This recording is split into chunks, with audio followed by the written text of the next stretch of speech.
Sa totoo lang kasi, yung mga nagsasalita sa mga prosecution, wala naman talagang mga sapat na karanasan yan sa paglilitis. Yang si Luistro, yang si Leila de Lima, yang si Adjong, hindi ko naman nakikita mga pagmumukha niyan sa hukuman. No? At almost 40 years ako na maharap sa mga hukuman, araw at hapon. No? So sa tingin ko, yung mga deklarasyon nila at mga asta nila ngayon, yan ay patunay sa kawalan ng karanasan. Kaya aasahan natin na kung uusad ang kaso ng prosekusyon, talagang sasandalan nila ang mga private prosecutors dahil wala talagang ibabatbat itong mga kongresista. Kaya nga siguro sila naging mga kongresista dahil ayaw nila mag-practice ng batas. Ano pong masasabi ninyo, lalo na sa mga pahayag ng prosekusyon, na kung meron silang hindi gusto, pinapahayag nila, binabanatan, tunog lata daw, yung depensa, gusto nilang makita si Vice President Sara Duterte dito po sa pre-trial, tapos meron pa silang sinasabi na nangungopia ba or pareha, nagtatanong din sila, meron din ba yung pagmarking ng kanilang mga documents na pareha, gusto nila na isabay na lang yung mga estratehiya ng depensa, parang gusto nilang sila na rin ang mag-control, attorney. Well, unang-una, yung mga deklarasyon at mga binibigkas nilang mga salita sa labas ng Senate Impeachment Court, sa tingin ko hindi yan tama. No? Para po yung sinabi ni Judge Corner doon sa ICC, no? na mga abogado, kung meron silang sasabihin, dapat sa harap ng husgado lamang at hindi sa media. No?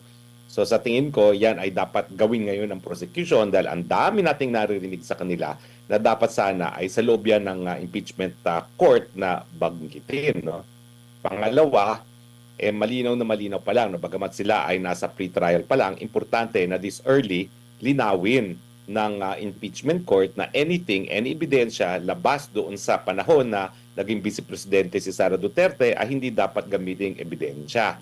Kasi ito ay isang impeachment, no? Para sa mga impeachable offenses na dapat nangyari habang Vice President lamang itong si VP Sara. Patunay ba ito? Ito ba'y senyales na yung mga may ingay, wala talagang sapat na ebidensya, hindi mabigat yung dala-dala nilang ebidensya, attorney? Sa totoo lang kasi, yung mga nagsasalita sa mga prosecution, wala naman talagang mga sapat na karanasan yan sa paglilitis. Yang si Luistro, yang si Leila de Lima, yang si Adjong, hindi ko naman nakikita mga pagmumukha niyan sa hukuman. No? At almost 40 years ako na maharap sa mga hukuman, araw at hapon. No?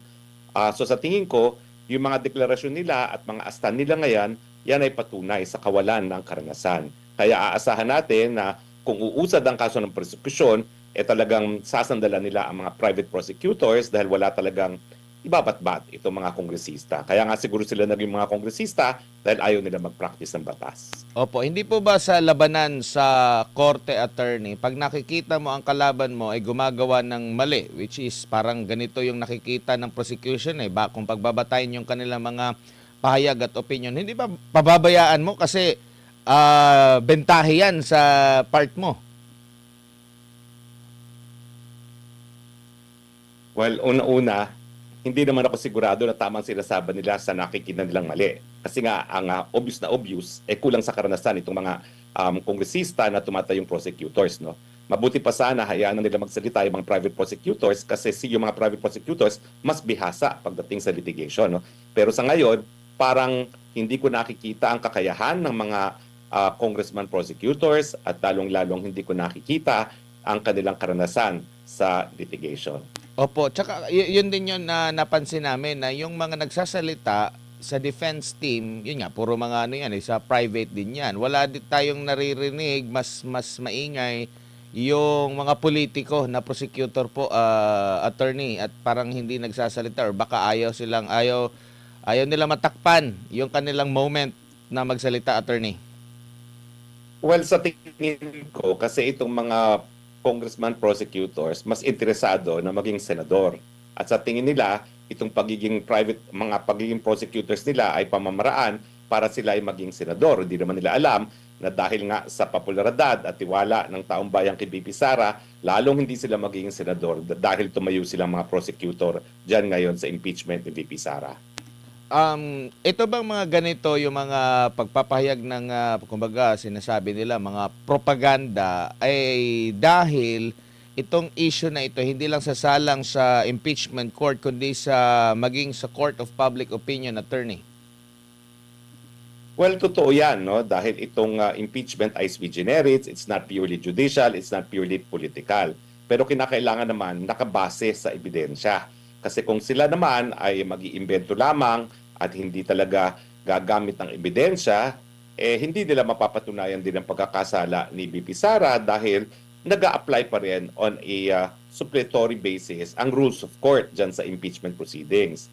At syempre, kapag nalabag ang karapatan ng akusado, maski ito'y hindi formal na hukuman, kinikilala pa rin ng saligang batas yung tinatawag nating due process rights ng ating impeachable officer na si VP Sara. Opo, lumulutang po yung pangalan ni Senator Chis Escudero na posibleng maging presiding officer. Nakikita nyo po ba na naayon ito sa batas, lalo na't pinasa nila yung para sa rules, pagbabago ng rules, noong merong question sa leadership ng Senado, attorney?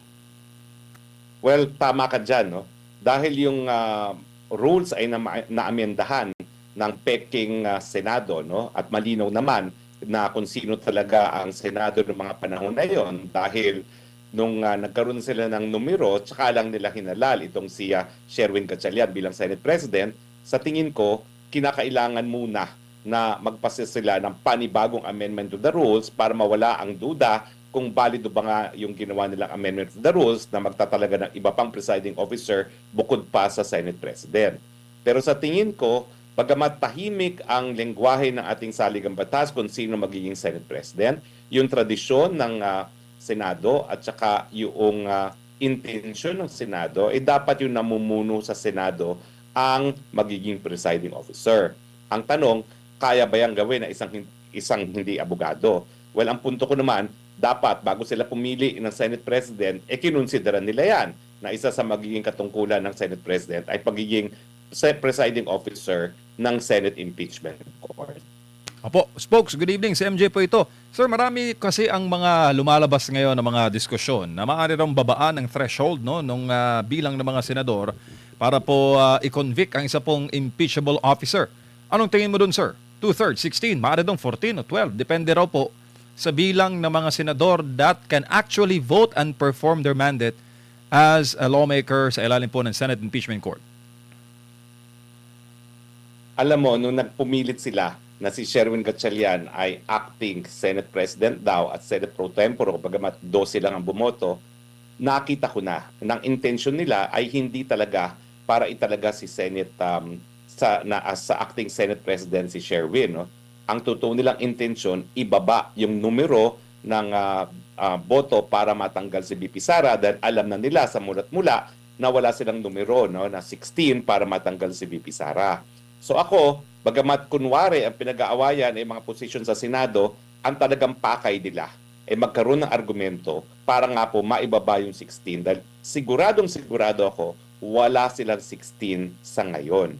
At kaya nga tingin ko magpapatuloy ang gagawin ng administrasyon ng Malacanang lalong-lalo na manakot sa mga senador para bumoto para matanggal si BP Sara o di naman kaya ipakulong sila dahil gagamitin nga nila yung argumento na kung si Sherwin Gatchalian di umano ay nahalal bilang acting Senate President, no? Na sa pamamagitan ng 12 quorum at sa 12 boto lamang, pwede rin nilang palitan yung boto para sa pagpapatanggal kay BP Sara. Pero sa akin, malinaw na malinaw pa gaya ng sikat ng araw ang lengguwahe ng saligang batas. Yan ay 2/3 of all members of the Senate. Gaya ng malinaw na malinaw ang sabi ng saligang batas na ang Senate President ay ihahalal ng majority of all members of the Senate at gaya rin ng nagsasabi na ang quorum ay majority of all members of each House of Congress. Opo, sir, paki-explain nga po yung kahalagahan kasi na-post po ito ni retired Justice Oscuna yung pagkakaroon po ng supermajority para po i-convict ang isa pong impeachable officer na may kaugnayan po sa boto ng mga Pilipino na mawawalan raw o magkakaroon ng disenfranchisement kung magiging easy na lang daw yung manipulation sa impeachment process pagdating na po doon sa Senado bilang impeachment court. Well, kasi nga po, ang presidente at ang vice-presidente na impeachable officers ay halal ng taong bayan. So hindi po pwede na kapag binaliwala ang mandato ng taong bayan, mapapadali ang proseso. Kaya talagang humihingi ng supermajority sa taong bayan nung binigyan nila ng bisa ang 1987 Constitution, para nga igalang yung mandato ng bayan para sa mga pinakamatataas na opisyalis natin kung sila ay tatangkain na mapaalis sa pwesto. Ganyan din ang argumento dun sa mga impeachable officers, bagamat hindi sila halal, no? Gaya ng mga justices at mga constitutional commissioners, no? Yun naman, maski hindi sila nagkaroon ng mandato ng taong bayan, yan ay pinakamatataas na mga opisina na dapat magkaroon ng independence, no, sa ibang sangay ng gobyerno. Kaya nga pinahihirapan nila yung proseso na mapatanggal itong mga iba pang mga impeachable officers para manatili yung pagiging independyente nitong mga opisyales na impeachable. Opo, at kasi maraming nagtatalo ngayon, mga Dean, Attorney Harry, hinggil po doon sa threshold, no? At it seems na ito po ay nagdudulot rin ng pagkalito mula po sa ating mga kababayan. Yan po talaga ang intensyon nila nung sinimulan nila na legal daw itong si Sherwin Gatchalian, no? Nung 12 lang ang botong nakuha niya. Sa tingin ko, alam nila wala talagang legal na basihan yung ginawa nilang acting president si Sherwin, pero alam nila na darating din ang punto na makakakuha sila ng 13 kasi nga nananakot, no? Ang talagang intention nila, pababain yung 16 dahil ngayon pa lang, hindi ko nakikita kung paano mako-convict ni Luistro at paano mako-convince ni Luistro ang 16 na senador. Opo, sir, kung bababa, halimbawa, kung bababa po yung threshold, pumayag o nangyari, does that mean na ito'y maaaring gamitin din para po amyendahan ng konstitusyon? Naunang sinabi ni Senator Jaime na Conastro yung plano, no else sa 2028. Well, kasi ang pwede nilang gawin ay magkaroon na naman ng interpretasyon na kapag CONAS, hindi na kinakailangan na bumoto na hiwalay ang Senado at mananaig ang kagustuhan ng mababang kapulungan, no? So yan ang mangyayari kapag hinayaan natin na Malacanang ang magbibigay interpretasyon sa ating saligang batas at hindi ang kataas-taasang hukuman. Saan po papasok dito, Attorney, ang last bastion po ng ating demokrasya, ang kataas-taasang hukuman? Well, kaya nga po, pinagdadarasal ko na magpatuloy ang pagiging independyente ng ating hukuman dahil bagamat ang mga justices, no, maski sila ay walang mandato na nanggaling sa taong bayan, ang kanilang pagiging co-equal branch of government naman ay nanggagaling dun sa kanilang katungkulan na itaguyod ang kataas-taasang batas sa ating bayan. Yan nga po ang saligang batas. Attorney, lipat lang tayo ng topiko po, no? Lalo na yung nangyaring insidente sa Tacloban na ang ending ay kasalanan pa rin ng mga Duterte kung pagbabatayan yung mga pahayag po ng mga nasa administrasyon at sumusuporta sa administrasyon na kesyo ang nagpalakas daw sa kamulatan sa pagkabayolente ay dahil po sa mga Duterte. Ano pong masasabi niyo po rito bilang dating tagapagsalita rin po ng Pangulo? Well, yung ganyang conclusion manggagaling lamang sa isang tao na gumagamit ng mga pinagbabawal na gamot gaya ng cocaine. Wala pong tao na nasa tamang pag-iisip ang magsisisi na nangyari sa Tacloban kay Tatay Digong dahil unang-una, nung panahon naman ni Tatay Digong, yung 6 na taon ni Tatay Digong, walang kahit isang barilan na nangyari sa ating eskwelahan. Kung siya ang dahilan, bakit walang nangyari habang nakaupo pa bilang presidente si Tatay Digong? Pangalawa, alam naman natin na ang krimen, kaya po yan nangyayari. Hindi dahil hindi sapat ang parusa, hindi dahil sa hindi mababa ang age of criminal responsibility. Ang krimen po nangyayari kasi alam ng mga kriminal, hindi pinapatupad ang batas, kaya hindi siya mapaparusahan. Kaya po nangyayari ngayon ang barilan sa ating mga paaralan dahil ang presidente natin sinabi na ng sarili niyang manang ay drug addict. Na ang presidente natin, sang-ayon kay Zaldico, ay ang mastermind sa flood control scam at therefore corrupt. Kaya po malakas ang loob ng mga kriminal ngayon kasama ng mga kabataang mga kriminal ay dahil alam nila kung hindi napaparusahan ng presidente na siyang dapat nagpapatupad ng batas, bakit sila susunod sa batas? Opo, lipat ulit ako ng topic, Attorney, kasi meron pong sinabi yata ang Malacanang na by next year o sa paghimay nila sa budget para sa susunod na taon, which is ngayong taon yan gagawin, isasama na nila yung pondo para ulit sa flood control. Ano pong basa nyo po rito, attorney? Kasi marami pong mga nag-iisip na, nako, baka gagamitin na naman nila considering papalapit na ang susunod na eleksyon at sinasabi nga na ang a year before ang election ay pondo para sa eleksyon. Attorney? Well, yan po ay patunay na walang kabusugan ang mga buwaya sa Kongreso ng Pilipinas at wala rin kabusugan ang presidente na mastermind ng lahat ng kakurakutan sa ating bayan. Unang-una, no, bakit mo naman sasabihin yan? Samantalang wala ka pa napaparusahan dito sa alam nating nangyaring flood control scam, no? At pangalawa, bakit ka magre-release na naman ng pondo ng taong bayan na alam mo na wala ka pang napapatupad na mga institutional measures para mabawasan nga o maiwasan yung ganyang korupsyon. Ang konklusyon, hindi pa sila busog at lalo pa sila nangangailangan ng pondo ngayon galing sa kaban ng bayan dahil nga po magkakaroon tayo ng susunod na eleksyon. Opo, and tingin nyo po bago nila gawin yun, antay na lang nila muna yung magiging desisyon ng Korte Suprema doon po sa kinikwestyong 2024 to 2026 budget at maging yung umusad na rin yung ano yata yung sa pag-question doon sa mga blanco, no, maliban pa doon sa question doon sa mula sa unprogram ginawang program at itong mga blankong items po, attorney. Well, in fairness, no, yung issue ng flood control appropriations, hiwalay naman doon sa mga kasong nakabinbin ngayon sa Korte Supremo.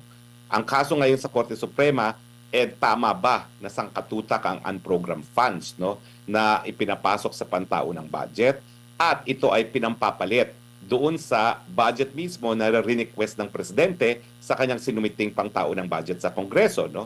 At sa tingin ko, ang desisyon kung talagang dapat magkaroon ng karagdagang mga flood control projects, yan ay dapat dependent doon sa kakayahan ng gobyerno na ipakita na kapag kinurakot mo flood control funds, ikaw ay paparusahan. Na sa ngayon, ay wala pang kahit sinong napaparusahan, wala pang ang kahit sinong mga mataas na opisyales ang nasasampahan ng kaso. Palagi lang promise at puro namang drawing, no?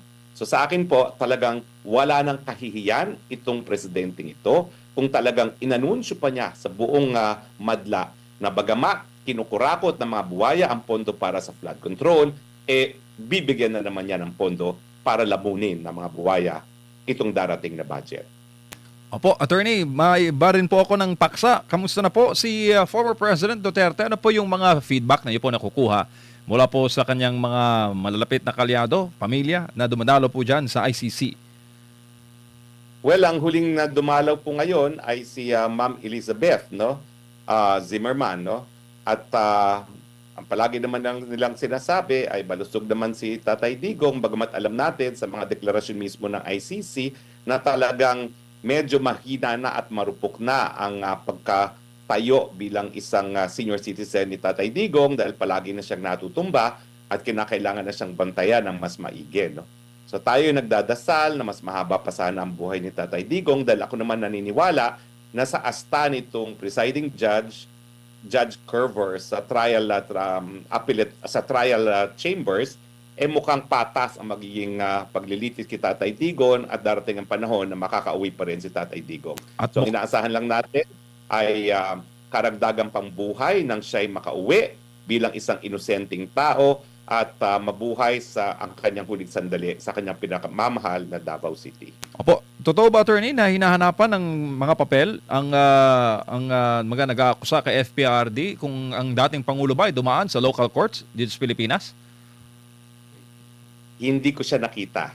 Although, discuss ko kung bakit importante yung issue na yan kasi talagang kapag hindi nasunod ng Article 59, ang issue is na-kidnap ba yan o hindi. Kasi yung Article 59, ang intention niyan ay para masiguro karapatang pantao at masiguro yung soberenya ng bansa na pinanggagalingan ng tao na hinihingi ng ICC.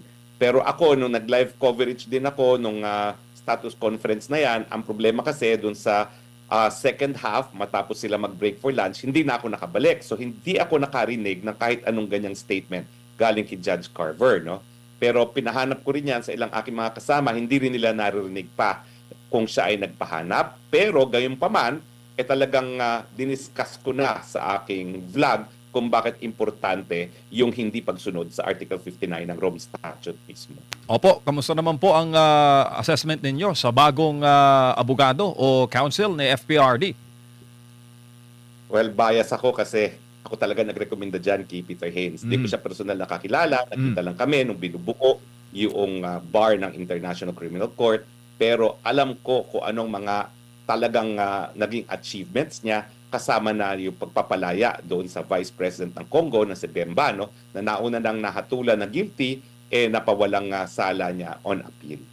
So matindi po talaga ang karanasan nitong si Peter Haynes at talaga naman pong siya ay kinikilala isa sa pinakamagaling na abogado sa United Kingdom dahil siya po ay pinarangalan bilang isang King's Counsel na isang titulo na ibinibigay lamang sa talagang mga matitinik na mga abogado.